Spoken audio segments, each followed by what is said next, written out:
Selain terkenal dengan pantainya, Lombok punya sentra kerajinan gerabah yang mendunia. Oh, saya tahu nih Tommy. Ini adalah di Desa Banyumulek kan? Ya. Ini seru banget di sana karena kita bisa belanja aneka bentuk gerabah dan melihat proses pembuatannya langsung di rumah penduduk.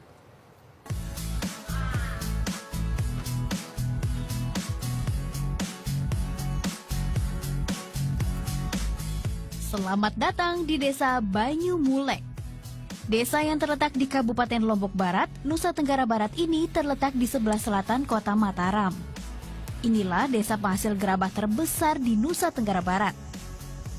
Memasuki desa ini, pengunjung disambut galeri penjual gerabah aneka bentuk dan ukuran. Sebelum sampai di galeri, gerabah melalui proses pembuatan yang panjang. Penduduk desa mengolah tanah liat dengan alat-alat sederhana. Bentuk dasar gerabah dibuat dengan mesin putar ini. Ukurannya disesuaikan dengan yang diinginkan, kemudian dijemur. Proses yang satu ini sangat tergantung cuaca. Kalau musim hujan ya kadang jadi sehari itu kadang 5 hari baru bisa jadi karena hujan. Kalau masalah persaingan sih ya enggak pernah anu sih. Kalau masalah barangnya bagus kualitasnya. Gerabah-gerabah yang sudah kering dibakar menggunakan cara tradisional. Ada yang menggunakan jerami, ada juga yang menggunakan sabut kelapa dan kayu. Proses ini memakan waktu sekitar 2 jam.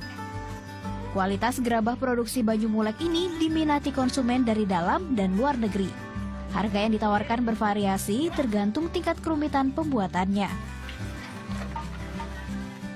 Selain menarik perhatian pembeli dan wisatawan, keterampilan warga desa yang diwariskan turun-temurun ini menarik minat pelajar dan mahasiswa.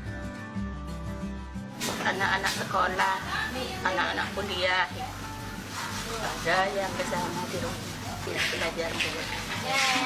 Anak-anak yang kuliah. Desa Banyumulek menjadi sentra pembuatan gerabah di tahun 90-an. Ada sekitar 80% penduduknya yang mendedikasikan diri menjadi perajin gerabah. Kini Banyumulek tersohor hingga mancanegara. Wisatawan yang datang ke Lombok belum lengkap jika tak berkunjung ke desa ini.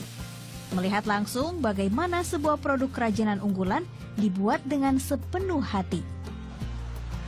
Tim Liputan melaporkan untuk NET.